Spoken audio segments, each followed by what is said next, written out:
wide receiver. I do want to talk about this right now because if we're all sitting here as Bears fans like me that are like, come on, make another move. I know they signed a long snapper yesterday, and I'm sure Hogue had a party on his back porch for it. But they brought back, a long snapper, I should say. But I would say that wide receiver is the next move to be made for Ryan Poles, Ben Johnson, and the Chicago Bears here. And so I found some of these signings here the last few days as the market starts to build for what it looks like the template would be to sign a wide receiver. And some of the guys that have been signed over the last few days, if you're watching here on YouTube, but if you're listening on audio, DeAndre Hopkins got a 1 year, $6 million deal to the Ravens to join Lamar Jackson. Hollywood Brown gets a 1 year up to $11 million with Kansas City. DeMarcus Robinson, 2 year, $9.5 million to San Francisco. Tutu Atwell, 1 year, $10 million to the Rams. Mac Hollins, 2 year, that's Carm's guy, 2 year, $8.4 million for the Patriots. And Dimey Brown, 1 year, $10 million. But guys that are still available: Cooper Kupp, Amari Cooper, Keenan Allen, Stephon Diggs, Brandon Cooks, Tyler Lockett. And if you're watching, you'll see on the Spot Track kind of rough estimate of what their market value would be. But just to move things along here, guys, when you're looking at this wide receiver market and then you're looking at the needs for the Chicago Bears, and yeah, obviously I think safety's still a need, running back still a need, tight end still a need. Wide receiver is definitely a need. Who is in their wide receiver room? You've got Rome Odunze, DJ Moore, and Tyler Scott, maybe? We can't say for certain that he's a Ben Johnson guy. He certainly hasn't been for the last two coaching staffs. So they have to. It's not one of those things where it's debatable. They are going to add to this room. And in my opinion, they have to add to it in free agency and in the draft.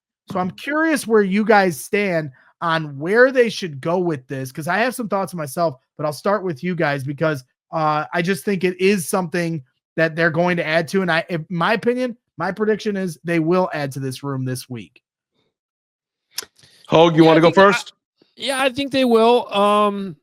And I don't think it'll be one of these bigger names. I don't know that it'll be. In fact, I would probably bet that it won't be any of those players we just put on the screen. I think it's probably going to be a guy that Ben Johnson knows well. I think Tim Patrick makes a lot of sense.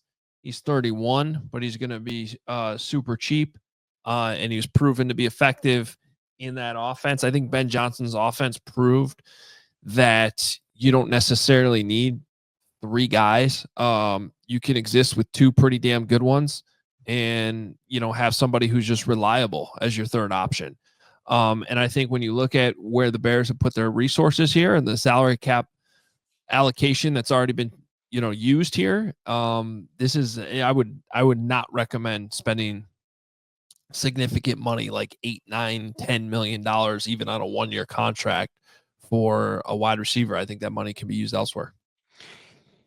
Yeah, I do get excited about the Cooper Kupp name just because that guy was at the top of the wide receiver market is not that long ago.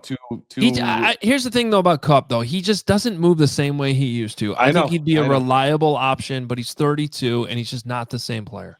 Correct. But I also, look, the Keenan thing didn't work out last year, at least the way they ultimately wanted it to, but he still did have 700+ yards. He was the second wide receiver on the team.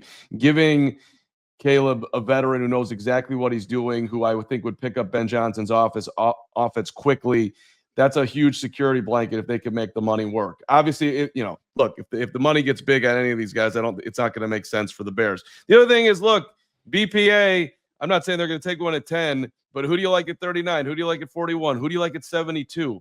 Let's go, Ryan Poles. You could find yourself somebody in there you would think that could complement the wide receiver room and give them an opportunity to play real early. But that's my point is I don't think they're going to draft a wide receiver in the first 3 rounds, just a gut instinct. And so they don't have a 4th round pick. So that means you're drafting to that wide receiver room, adding to it from the 5th round and beyond. Somebody brought up Xavier Restrepo from Miami in the chat. I'd love Xavier Restrepo. Is he going to fall to the 5th round, or do you have to trade up into the 4th? You certainly can. And that's somebody I'd love to add to this room because I think he'd be perfect guy to develop behind. But then when you look at some of the different wide receivers available right now, I understand what you're saying, Hogue. The Lions have proven that you can win with two solid, good wide receivers, and then a guy like Tim Patrick or Josh Reynolds as your three. And if that's the route that the Bears want to go, I'm for that. I'm totally fine with that, and that could be the move here in the next couple of days.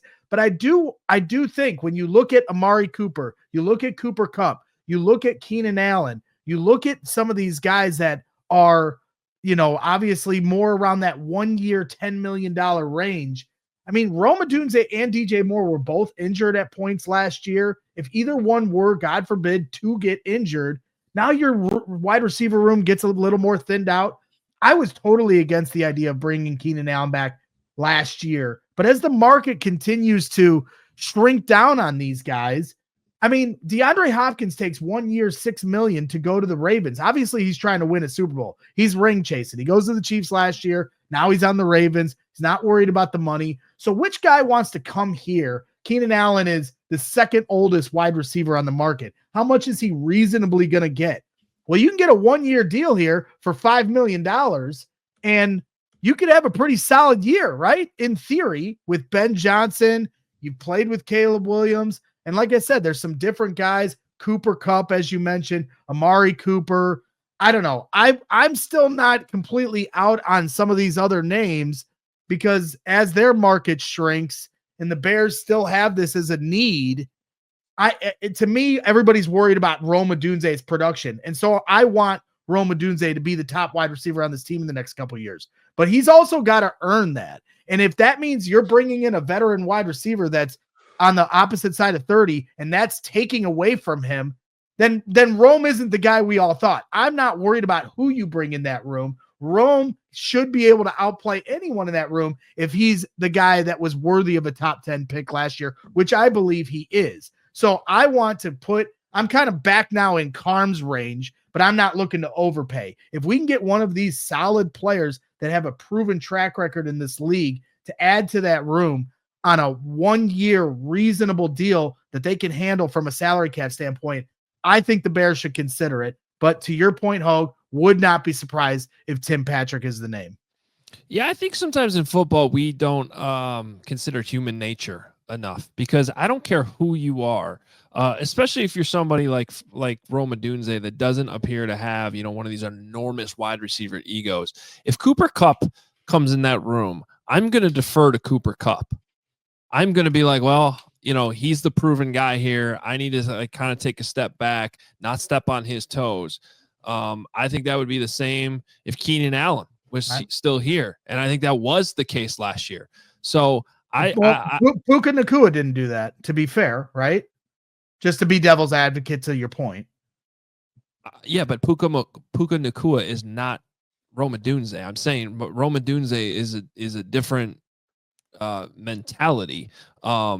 So he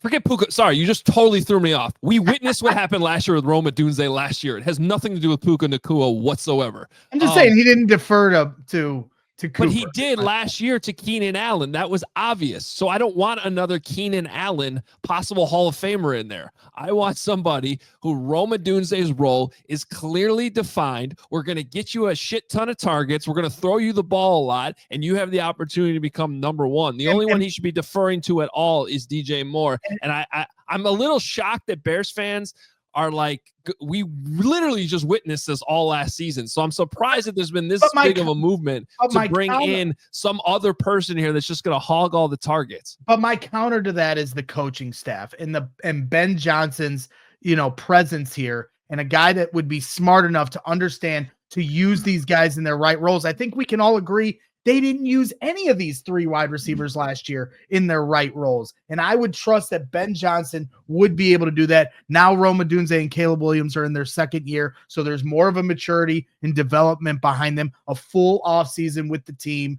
So I think that there's a devil's advocate to that point, but I'm not saying what you're saying is completely wrong.